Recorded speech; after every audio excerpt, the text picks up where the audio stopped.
Crime alert, डरना नहीं मिटाना है।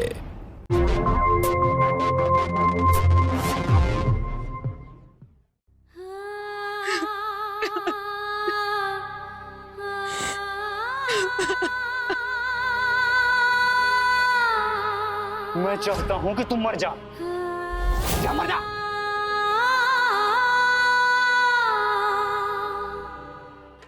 मैं चाहता हूं कि तुम मर जा। जा मर जा।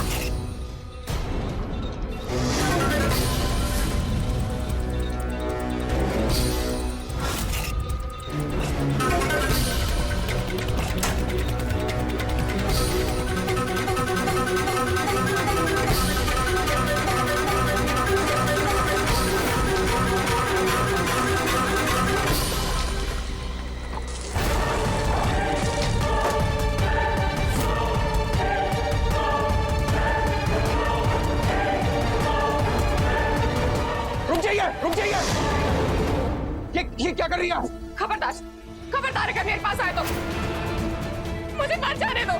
मेरा पति भी यही चाहता है कि मैं मर जाऊं। तो एक आदमी के चाहने से अपनी जान देना चाहती है, और उनका क्या जो आपको अपना मानते हैं? जिसे अपना मानना चाहिए वो तो अपना नहीं मानता।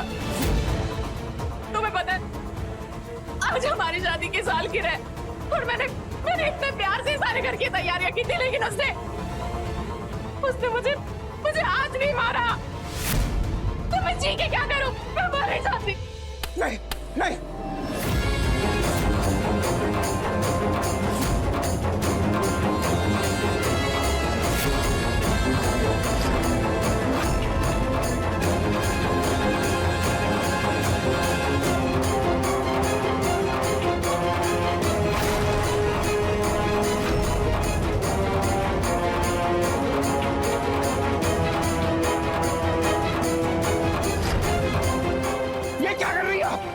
कम से कम अपने बच्चों के बारे में सोचिए।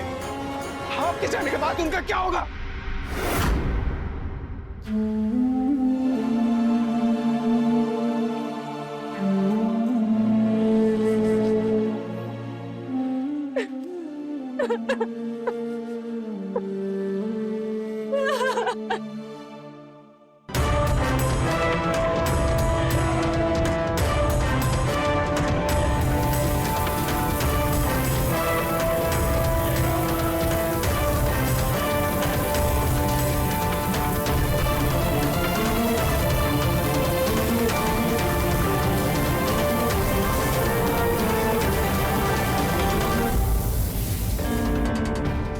आपको कुछ होश भी क्या? आप क्या करने जा रही थी? तुम क्या करती? मेरे पति ने सिर्फ मुझे आज तक जख्म दिए। ये देखो कितना वक्त हो गया उसने मुझे प्यार से छुआ तक नहीं है। जब भी छूता है नफरत से, मुझे सिर्फ जख्म देने के लिए, मुझे तड़पाने के लिए। मुझे तो एक बात समझ में नहीं आती कि मुझे तड़पा कर उसे क्या खुशी मिलती है। तुम कहते हो कि मुझे जीना चाहिए, किसके लिए जीऊं मैं? हाँ? एक बार मेरे बारे में तो सोचो। क्या मैं आपको मरते हुए देख सकता हूँ? देखो मुझसे इस तरीके की बातें करने की कोई जरूरत नहीं है। मैं शादीशुदा हूँ। लगता तो नहीं।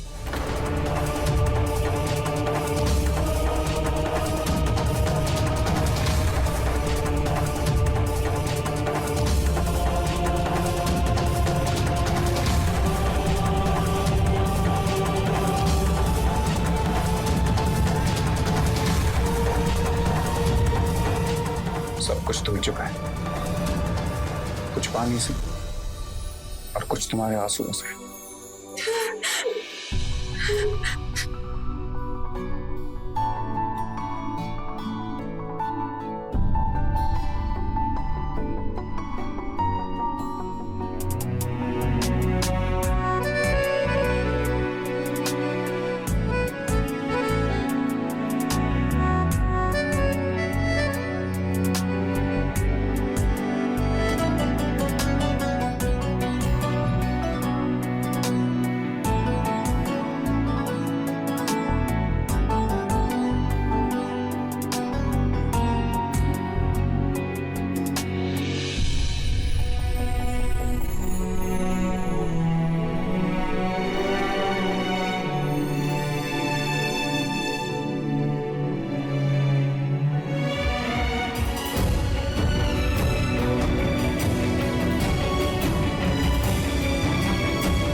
दिन ब दिन तुम्हारा दिमाग और खराब होता जा रहा है। किसके लिए बनाया इतना सारा नाश्ता, और वो भी इतना घटिया? मैंने तो बड़े प्यार से बनाया था। मुझसे ना जुबान लड़ाने की जरूरत नहीं है, और अपनी डॉक्टर होने की धमकी ना किसी और को देना। मैंने कब आपको डॉक्टर होने की धमकी दी है? छुट्टी थी तो सोचा आज कुछ अच्छा नाश्ता बना लेती हूँ आपके लिए। अच्छा नाश्ता बनाती हूँ? ये अच्छा नाश्ता बनाया तुमने? हाँ, खुद ही खाओ। और हाँ, ऊपर वाले कमरे को ना किराए पर देने के लिए मैंने पेपर में ऐड दिया है, तो अगर कोई आए ना तो ध्यान रखना।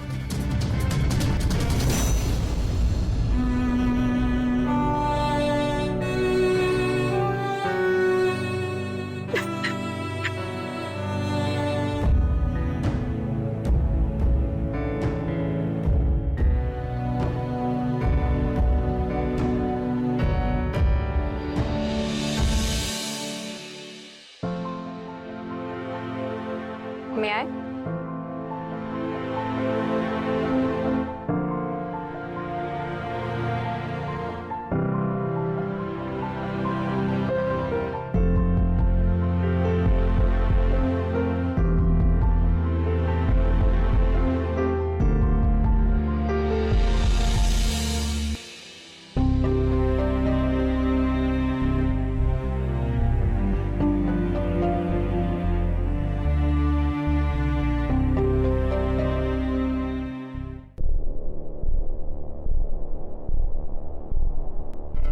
राहुल, तुम यहाँ पे? जी वो मैंने अखबार में ऐड देखा था कि यहाँ कमरा खाली है। वो कहना कि जब से हॉस्पिटल आया हूँ तब से मैं लॉज में ही रह रहा हूँ। पर हमने तो कोई ऐड नहीं दिया, शायद तुम्हें गलत एड्रेस मिल गया होगा। अच्छा, क्या बात है? क्या चल रहा है भाई? जी मैंने अखबार में ऐड देखा था कि यहाँ कमरा खाली है। हाँ, वो ऐड मैंने दिया था। लेकिन मैम तो कह रही थी कि आपने कोई ऐड नहीं दिया।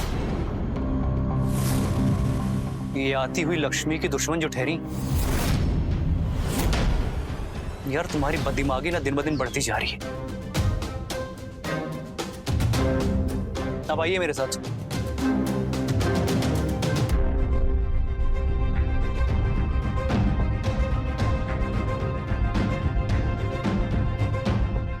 यही ऊपर वाला कमरा किराए पे देना। अच्छा, किराया कितना होगा? 6,000 होगा। डिपॉजिट देने की कोई जरूरत नहीं है, बस 1 महीने का एडवांस दे देना। और हाँ, किराया बस हर महीने की 1 तारीख को मिल जाना चाहिए। जी बिल्कुल मिल जाएगा।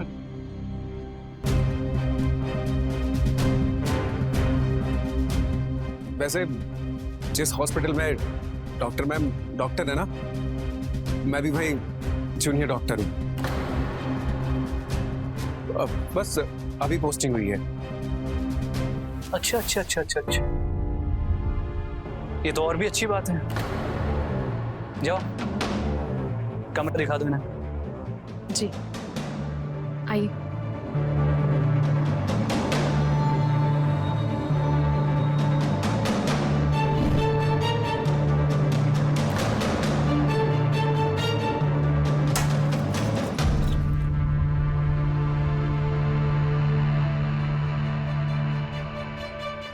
ये कमरा है, देख लो। ऐसे इतने बड़े घर में आप अकेली रहती हैं क्या? अकेले नहीं, अपने पति के साथ रहती हूँ। ऐसे पति के साथ जिसके साथ 2 घंटे भी बिताना मुश्किल। सुनो, पति पत्नी के बीच में बोलने की तुम्हें कोई जरूरत नहीं है।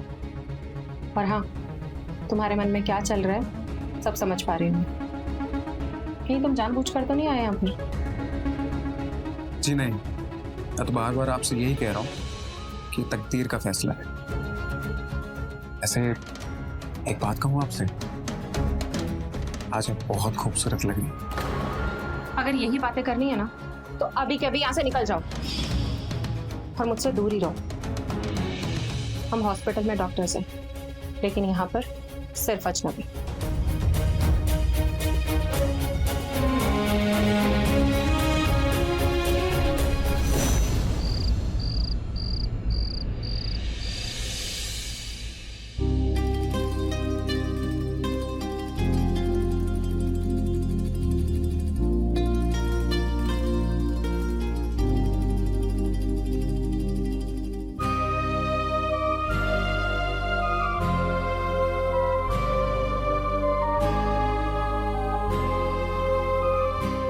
पहले सिर्फ तुम हो, तुम ही मेरा सहारा हो।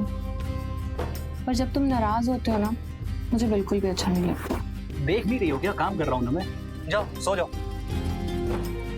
मुझे ना अंदर बहुत प्यार आ रहा है। क्या ये नाराज ही होते रहते हो? जैसा तुम कहते हो बिल्कुल वैसा ही तो करती हूँ मैं। मुझे बहकाने की कोशिश मत करो। जाओ। आजकल गुस्सा ज्यादा करने लगे हो और प्यार कम। जितना गुस्सा करते हो उतना प्यार भी तो किया करो। और उससे क्या हो जाएगा? उससे हम दोनों के बीच का मनमुटाव दूर हो जाएगा। और तुमने उसे किराए पर रख लिया, हमें और भी तो किराएदार मिल सकते थे ना। मैं नहीं चाहती कि हम दोनों के बीच की बात हॉस्पिटल तक पहुंचे। या फिर तुम ये नहीं चाहती हो कि हॉस्पिटल कोई बात यहाँ तक आए, है ना? अब तो वही किराएदार रहेगा। वो करती मत करना, कर दो, ठीक है? अरे पर मेरी बात तो सुनो, हमेशा मेरी बात को उल्टा क्यों लेते हो?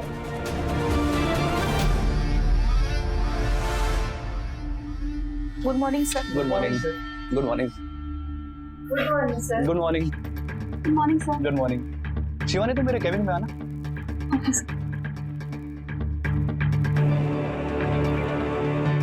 Yes sir. शिवानी, तुम्हें पता है ना मोनिका ने जॉब छोड़ दी है। Yes sir. तो आज से उसका सारा काम तुम संभालोगी। तुम्हारा प्रमोशन कर रहा हूं मैं। Thank you sir. क्या हुआ सर? अरे यार, कुछ क्रैम्प्स आ गया। हाँ, सर यहाँ पे? हाँ, दमाना जरा।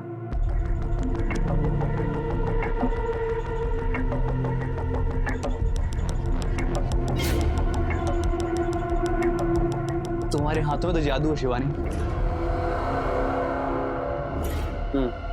हल्का सा ऊपर, हल्का सा ऊपर। हाँ। अच्छा, वो टाइम से ना उसको इंजेक्शन दे देना और चेक कर, ठीक है? Doctor ma'am, thank you. Doctor ma'am, आप मुस्कुराते हो ना, बहुत अच्छी लगती है।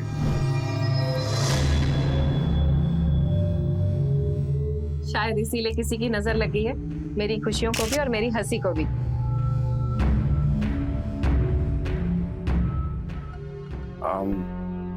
वैसे अगर आप चाहे ना तो मेरे साथ अपना दुख शेयर कर सकती हैं। डॉक्टर राहुल, आपसे कितनी बार कहा है पति पत्नी के बीच में किसी तीसरे को नहीं आना चाहिए। खैर, 2 नंबर के पेशेंट को अच्छे से चेक करना और हाँ, उसे इंजेक्शन देना मत भूलना। Thank you.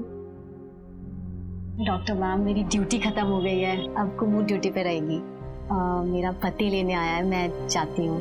ओह, तो इसलिए इतनी खुश लग रही हो? क्या बात है, पहले तो वो तुम्हें पूछता भी नहीं था और आज तुम्हें लेने आया है। डॉक्टर मैम, मैं रोज उसे दिखाने के लिए तो विजय कंपाउंडर की बाइक से जाती थी। उसे जलन होने लगी, उसे लगा कहीं मैं उसके हाथ से ना निकल जाऊं। बस तब ठीक हो गया।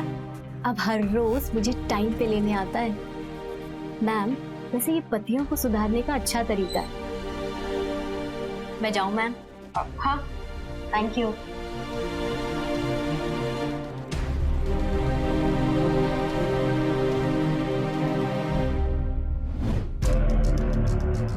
सर।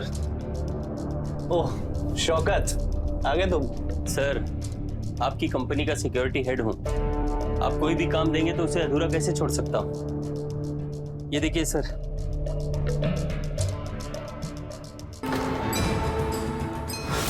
इसका नाम है राहुल। कावेरी मैडम का जूनियर डॉक्टर है। कावेरी मैडम इसके ही साथ आजकल कुछ ज्यादा ही खुली हुई है। कहाँ रहता है ये नहीं पता चला है, बस 1-2 दिन में पता चल जाएगा। अरे पता क्या लगाना, ये हॉस्पिटल तो हमारे घर में ही खुला हुआ है। ओह, पता लगाने की क्या जरूरत है? जहां क्षमा वहां परवाना। मैंने तो घोड़े को ही घास की निगरानी में लगा दिया। कितनी तेज है ना मेरी बीवी, मेरे जरिए ही मेरे सिर पे लाके बैठा दिया उसको। मतलब अब तक जो खेल हॉस्पिटल में होता था, अब घर में होगा।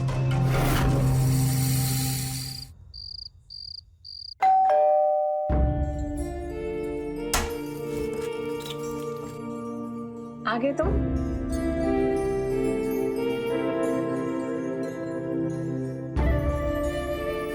खाना तैयार है, आओ। जी वो खाना तो मैं पार्सल करा के लाया था। पर फोन तो किया था ना मैंने।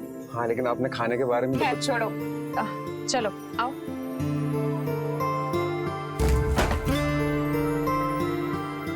अरे वाह, इतना सब कुछ आपने बनाया है? आप खाना भी बना लेती है? हाँ, कभी कभी टाइम मिलता है तो बना लेती हूँ। डॉक्टर मैम, एक बात कहूँ, कभी कभी तो मुझे लगता है कि मैं आपको बहुत अच्छे से समझता हूँ, लेकिन कभी कभी लगता है कि मैं आपको अच्छे से समझ नहीं पाऊंगा। तो समझना ही क्यों चाहते हो? एक बात और, आज आप इस नाइटी में बहुत खूबसूरत लग रही है। Thank you. आशुतोष ने गिफ्ट की थी, उसे बहुत पसंद आई। आशुतोष कहाँ रह गया? खाना ठंडा हो रहा है, अभी तक आया ही नहीं। आप वीडियो कॉल कर लीजिए ना, पता चल जाएगा कि वो ऑफिस से निकले हैं कि नहीं। Best idea.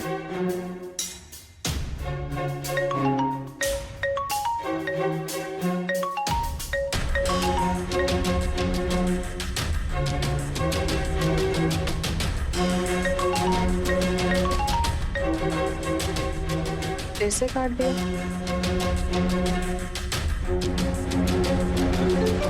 आशुतोष का फोन है। हाँ बोलो। अरे कहाँ रह गए आप?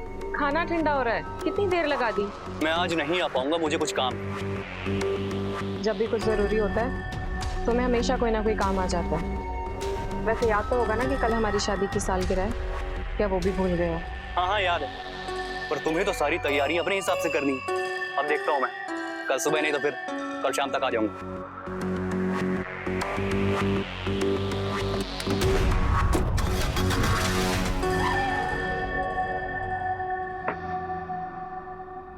क्या हुआ, आप सेट क्यों हो गई? कुछ नहीं, तुम खाना खा लो, आशुतोष को आने में थोड़ा लेट होगा। और आप? मैं आशुतोष के साथ ही खाऊंगी उसके आने पर। डॉक्टर मैम, अगर खाना मुझे अकेले ही खाना था तो पार्सल तो मैं लेकर आया था ना। मैं चलता हूँ।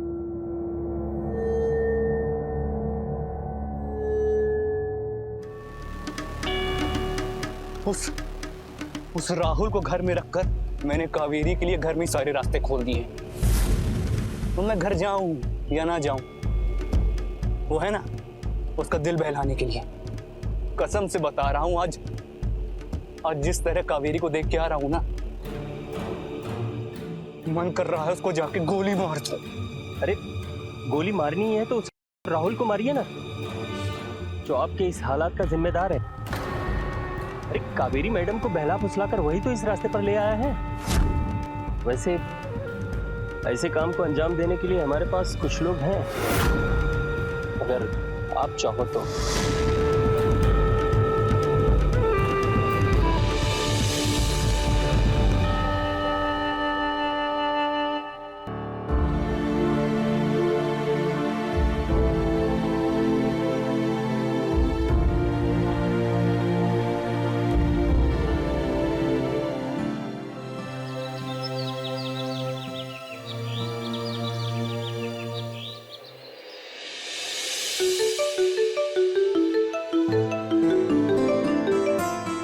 Hello. Happy wedding anniversary Kaveri. Thank you दीदी। और आशुतोष का से मेरी बात करा, उसको भी विश कर दूं। दीदी वो ऑफिस में बोल रहे थे शाम तक आऊंगा। आज के दिन भी उसके नाटक। ये ऑफिस में करता क्या रहता सारा दिन? हाँ, अब ऑफिस का काम बोल के गए हैं तो क्या बोल सकती हूँ। अच्छा दीदी, मैं आपसे बाद में बात करती हूँ, बहुत सारी तैयारियां करनी है ना। अच्छा ठीक है, यू एंजॉय योर डे। हाँ बाय।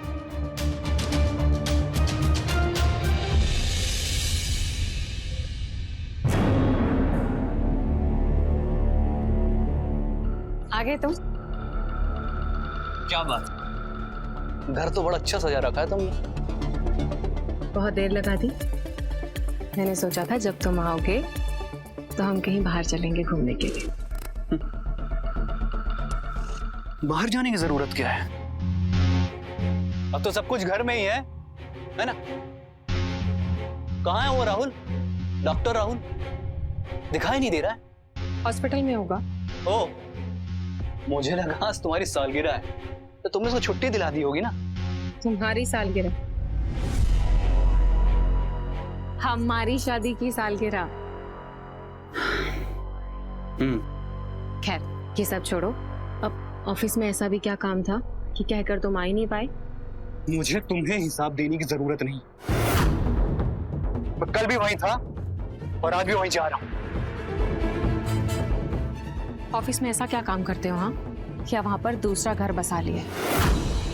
अरे कभी पता ही नहीं चलता कि कब घर से जा रहे हो और कब घर वापस आओगे। बहुत ज्यादा जुबान चल रही तुम्हारी, अपनी जुबान को ना लगाम लगाओ। बस अब और नहीं, कम से कम आज के दिन मैं तुम्हें कहीं नहीं जाने दूंगी। और वैसे अगर तुम कल ऑफिस में ही थे तो मेरा वीडियो कॉल क्यों नहीं उठाया? बार बार क्यों कट कर रहे थे? कंपनी मैंने खुलवाई है, मुझे अच्छे से पता है कि ऑफिस में क्या काम होता है।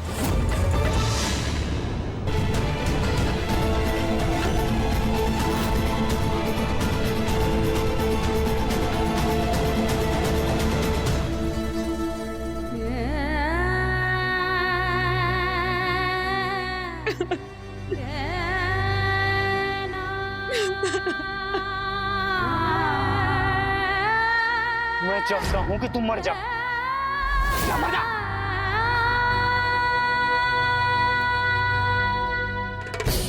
मैं चाहता हूं कि तुम मर जा। मर जा।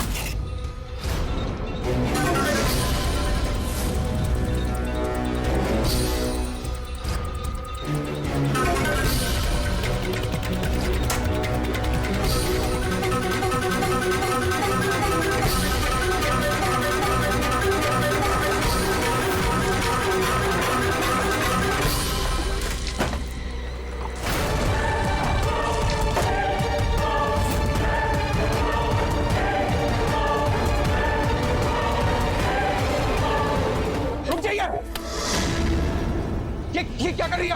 खबरदार, खबरदार कभी मेरे पास आए तो मुझे मर जाने दो। मेरा पति भी यही चाहता है ना कि मैं मर जाऊं। तो एक आदमी के चाहने से आप अपनी जान देना चाहती है, और उनका क्या जो आपको अपना मानते हैं? जिसे अपना मानना चाहिए वो तो अपना नहीं मानता। तुम्हें पता है आज हमारी शादी की सालगिरह है और मैंने इतने प्यार से सारे घर की तैयारियां की थी, लेकिन उसने मुझे आज नहीं मारा। तो मैं जी के क्या करूं? मैं मर जाती। नहीं नहीं,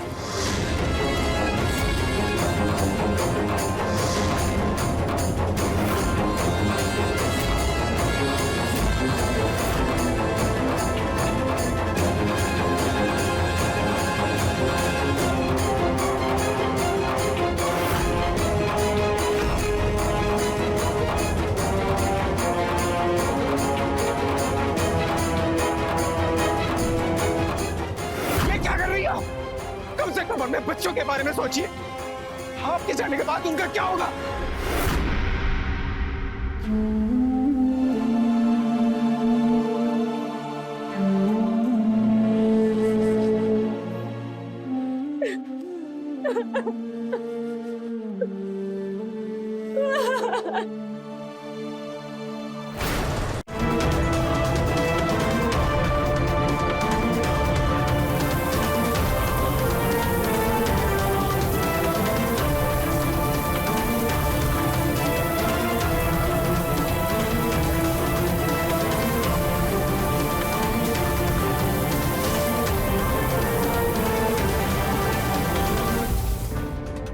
आपको कुछ होश भी कि आप क्या करने जा रही थी? तुम क्या करती? मेरे पति ने सिर्फ मुझे आज तक जख्म दिए। ये देखो कितना वक्त हो गया उसने मुझे प्यार से छुआ तक नहीं है। जब भी छूता है नफरत से, मुझे सिर्फ जख्म देने के लिए, मुझे तड़पाने के लिए। मुझे तो एक बात समझ में नहीं आती कि मुझे मुझे तड़पाकर उसे क्या खुशी मिलती है। तुम कहते हो कि मुझे जीना चाहिए, किसके लिए जीऊं मैं? हाँ? एक बार मेरे बारे में तो सोचा होता, क्या मैं आपको मरते हुए देख सकता हूँ? देखो, मुझसे इस तरीके की बातें करने की कोई जरूरत नहीं है। मैं शादीशुदा हूँ। लगता तो नहीं।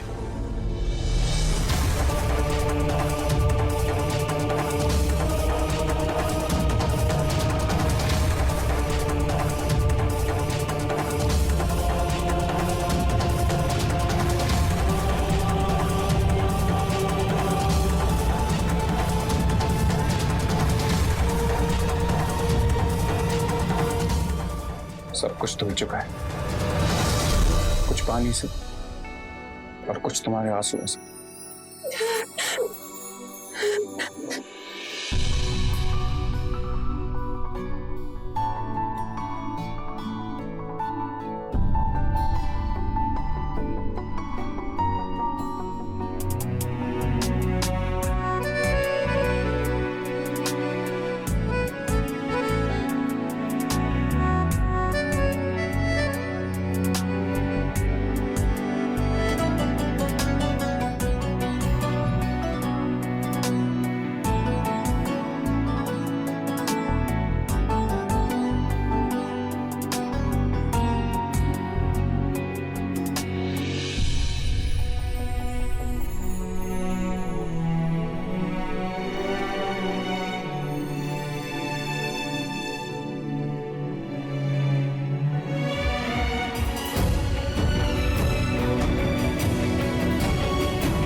नहीं राहुल, मुझे पता है तुम मुझे पसंद करते हो, पर मैं शादीशुदा हूँ। मैं अपनी मर्यादा को पार करके जी नहीं पाऊंगी।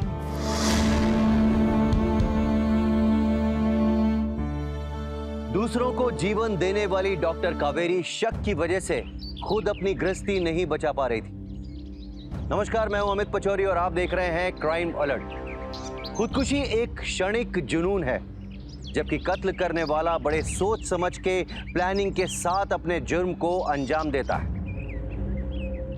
हर माँ की तरह कावेरी अपने बच्चों से बहुत प्यार करती थी। वो ये अच्छी तरह जानती थी कि उसके मरने के बाद उसके बच्चे बेसहारा हो जाएंगे, इसीलिए वो केवल अपने बच्चों के लिए जीना चाहती थी। लेकिन आशुतोष और कावेरी के बीच शक की आग लग चुकी थी और आगे चलकर ये आग किसे जलाकर राख करने वाली थी, ये कोई नहीं जानता था। क्या होने वाला था आशुतोष और कावेरी के साथ आगे चलकर, और क्या कोई ऐसा भी था जो इन दोनों के झगड़े का फायदा उठाना चाहता था? आइए देखते हैं। मैं क्या करूं दीदी, मुझे कुछ समझ में नहीं आ रहा। क्यों समझ में नहीं आ रहा है? तुम चाहो तो आशुतोष को अच्छे से सबक सिखा सकती हो। और आशुतोष ने आज तक तुम्हारे लिए किया क्या, या फिर इस घर के लिए क्या किया? ये घर तुम्हारा है और इस बिजनेस में भी सारे पैसे तुम्हारे लगे। देखो, अगर वो नहीं मानता है ना, तो तुम्हारे पास एक ही रास्ता है, तलाक। नहीं दीदी, मैं ऐसा नहीं कर सकती। कम से कम चैन से तो जी पाओगी। जिस घर में तलाक होता है ना, वहाँ बच्चों की जिंदगियां खराब हो जाती, और मैं अपने बच्चों की जिंदगी खराब नहीं होने देना चाहती। और सवाल ये भी तो है कि डिवोर्स के बाद बच्चे रहेंगे कहाँ? नहीं, मैं ये चाहकर भी नहीं कर सकती। Kaveri,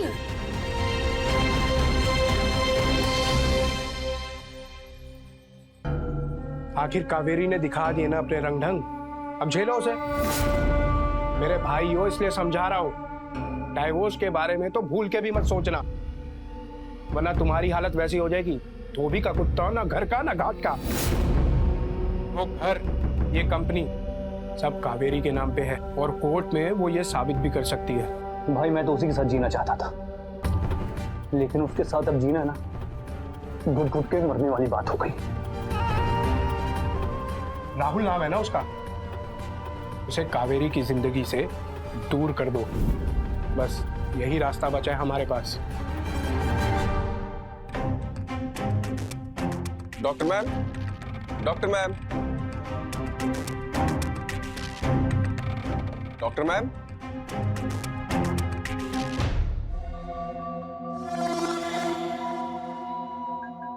doctor ma'am, doctor ma'am, आप ठीक तो है ना? आपको तो बहुत तेज बुखार है। मैम आप इधर लेट। मैं ठीक हूँ, मैं ठीक हूँ। मैम, मैम प्लीज जिद मत कीजिए, आप इधर आइए।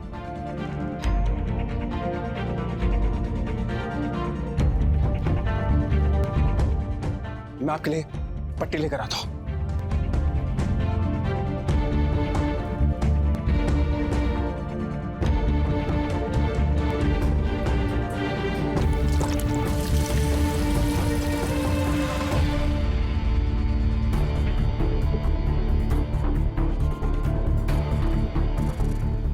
मैं ठीक हूँ, तुम जाओ यहाँ से। जब आपका बुखार नॉर्मल हो जाएगा मैं यहां से चला जाऊंगा, और जब तक आपका बुखार नॉर्मल नहीं हो जाता तब तक तो मैं आपको मेडिसिन भी नहीं दे सकता।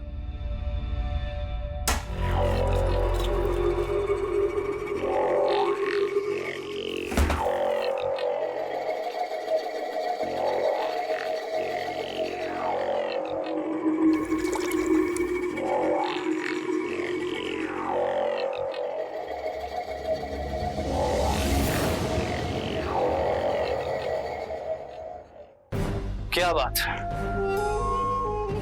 एक डॉक्टर दूसरे डॉक्टर का इलाज कर रहा है। अच्छा बहाना है इसको घर पे रोक के रखने का।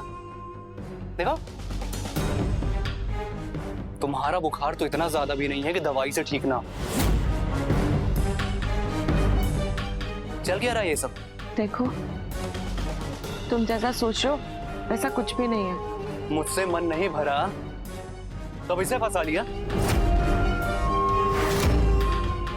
अभी शर्म के मारे सब देख मैं वैसे ही मर जाऊं। तुम्हें शर्म नहीं आ रही? तुम मुझ पर ऐसा घटिया इल्जाम लगा रही हो। ये सारा बेशर्मी का खेल तुमने शुरू किया और शर्म मुझे आनी चाहिए। देखिए आप ऐसा मत कहिए। तुझे पीछे बोलने के लिए किसने बोला?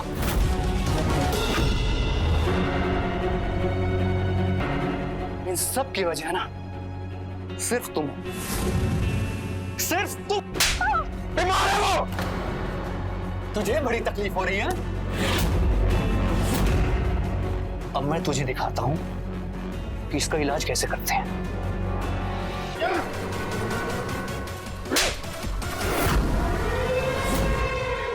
अगर उसकी तरफ दोबारा हाथ उठाना तो मैं तुझे जान से मार दूंगा।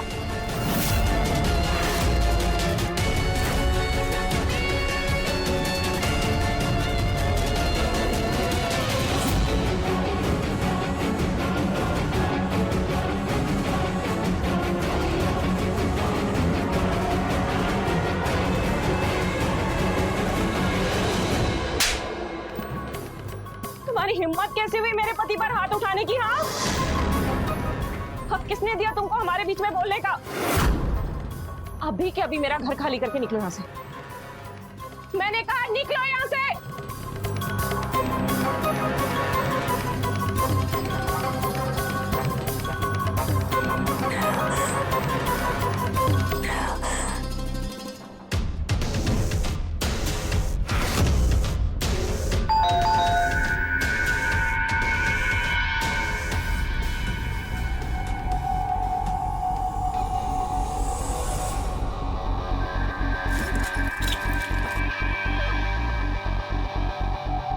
आशुतोष, कावेरी, कावेरी,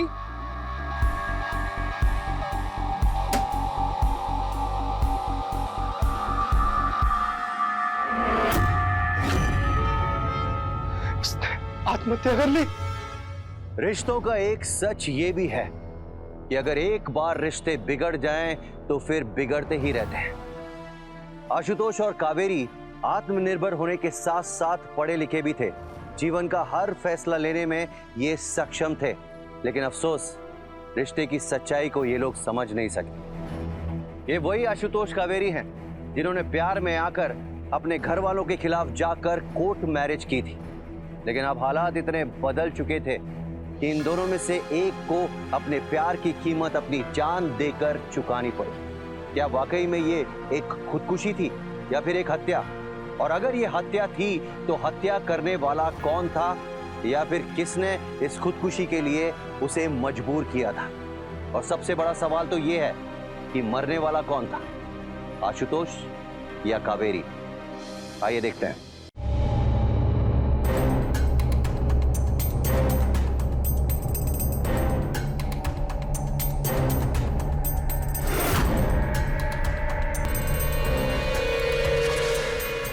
संजय, बॉडी दो। पति पत्नी के बीच में अनबन जरूर थी, लेकिन कोई खुदकुशी कर ले, और हालात भी ऐसे नहीं थे कि हालात नहीं, लोग भी मजबूर करते हैं। पति का इसका वो कल रात ही जबलपुर गया। मैंने फोन कर दिया उसे, और ये राहुल है, इसी का आशुतोष से झगड़ा हुआ था। आशुतोष ने डॉक्टर मैम को ये झूठ बोला है मैम। पति पत्नी के झगड़े की वजह ये था, मैंने सिर्फ डॉक्टर मैम को बचाने की कोशिश की थी। एक मिनट। कितने बजे तक थे तुम यहाँ पे? तकरीबन 8:30 बजे यहाँ से निकल गया था।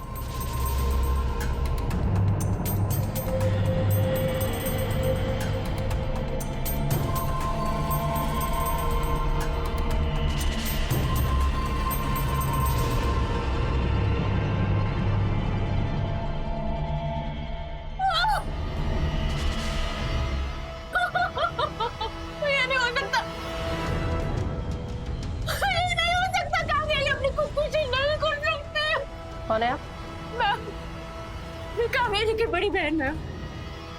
वो आत्महत्या नहीं कर सकती मैम। उसने मुझे कल मैसेज किया था रात को, मैंने अभी देखा। अगर मुझे कुछ हो जाए तो मेरे बच्चों का ख्याल रखना।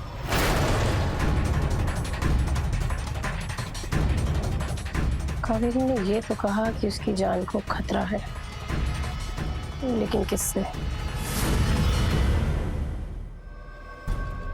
मैडम, पोस्टमार्टम रिपोर्ट आ गई है, आपका शक सही निकला। देखिए। मतलब कत्ल करने के बाद उसे लटकाया गया था? Yes ma'am. संजय, कुछ पता चला कि ये कत्ल किस समय के बीच में हुआ है? एग्जैक्टली तो नहीं पता चल पाया मैडम, लेकिन जो रिपोर्ट में लिखा है लगभग 10 से 12 बजे के बीच में कत्ल हुआ है। अब सवाल ये है कि 10 से 12 के बीच में वहां कौन कौन आया होगा? मैडम, आपने तो पहले ही कंफर्म कर दिया था कि ये कत्ल है। और ये शक मुझे तब हुआ जब मैंने कावेरी के होठों के पास वो सूखा हुआ खून देखा। लेकिन ये शक यकीन में तब बदला जब कनक ने मुझे वो मैसेज दिखाया जो उसे कावेरी ने भेजा था। इसीलिए मैंने तुम्हें कहा था कि उसके घर के आसपास का सीसीटीवी फुटेज निकालो। मिला? आ गया मैडम, चलिए चलिए। आगे गए और आगे। रुको।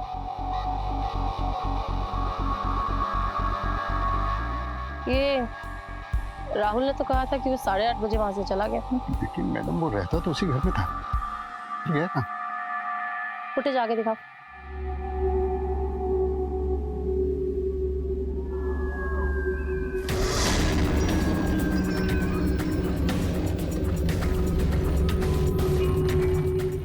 कातिल फरार होने की कोशिश कर सकता है संजय, हमें उसे जल्द से जल्द पकड़ना होगा। मुझे लगा ही था ये किसी एक आदमी के लिए पॉसिबल नहीं है। किसी को मार कर फिर पंखे से लटका दिया जाए। अपने इन्फॉर्मर को अलर्ट करो अभी। Yes ma'am.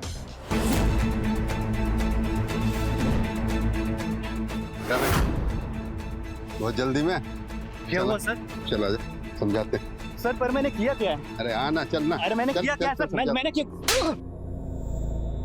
बताता हूँ। बोल। दरअसल उस रात कावेरी की वजह से उस राहुल ने मुझ पर हाथ उठाया था, और मैंने तभी सोच लिया था कि मैं उसे जान से मार दूंगा। इसकी तो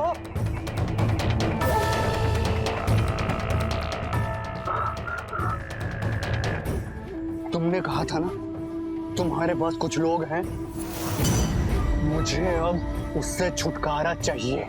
ठीक है सर, हमारे पास ऐसे 2 लोग हैं जो ऐसे काम को अंजाम दे सकते हैं। बुलवा। और फिर मैं उन तीनों को लेकर घर पहुंचा। तब कावेरी जाग रही थी।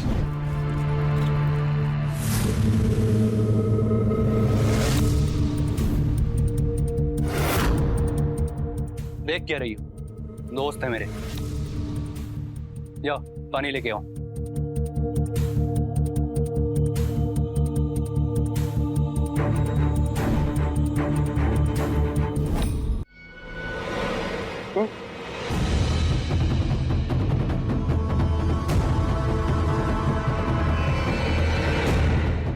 कहाँ हो तेरा डॉक्टर राहुल? तबीयत तो ठीक है ना तेरी?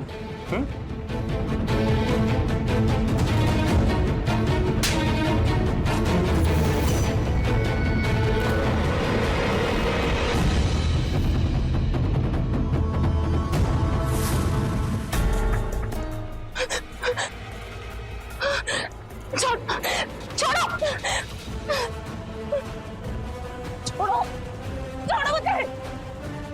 इनको बोलो मुझे छोड़ने के लिए। देखो तुम जैसा सोच रहे हो वैसा कुछ भी नहीं है। छोड़ो मुझे।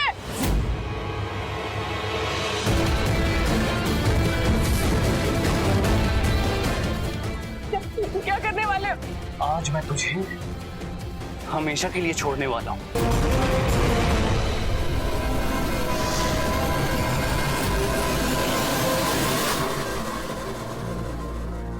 शक की आग में पहले खुशियां जली, फिर एक मासूम जिंदगी। क्या इसे रोका नहीं जा सकता था? दुनिया की कोई भी कीमती चीज हमारे जीवन से कीमती नहीं हो सकती, और इस बात का ख्याल रखना बहुत जरूरी है। पति पत्नी का रिश्ता विश्वास की नींव पर टिका होता है। अगर विश्वास ही नहीं रहे तो रिश्ते सिर्फ बिगड़ते नहीं बल्कि एक खतरनाक मोड़ ले लेते हैं, जैसा कि अभी हुआ। हमारे समाज में कई कत्लों की वजह होता है शक। अगर आशुतोष को कावेरी पे शक था और उसे ये यकीन था कि वो कावेरी के साथ अपनी जिंदगी जी नहीं सकता, तो उसे कावेरी से अलग हो जाना चाहिए था। कम से कम मासूम कावेरी को अपनी जान तो गंवानी नहीं पड़ती। आशुतोष जेल की सलाखों के पीछे तो नहीं होता, और बच्चे अनाथ तो नहीं होते हैं। अगर रिश्ते उलझ रहे हैं और रिश्तों में सच्चाई नहीं है, तो समझदारी और समझौते के साथ अलग हो जाना ही एकमात्र विकल्प होता है। इस बात का ध्यान रखना बहुत जरूरी है। इसी सुझाव के साथ मैं अमित पचौरी आज की इस कहानी से विदा लेता हूं। फिर मुलाकात होगी एक सच्ची सनसनीखेज वारदात के साथ। तब तक याद रखिएगा, क्राइम से अगर बचना चाहते हैं तो अलर्ट रहिए। क्राइम अलर्ट, जुर्म के खिलाफ आवाज।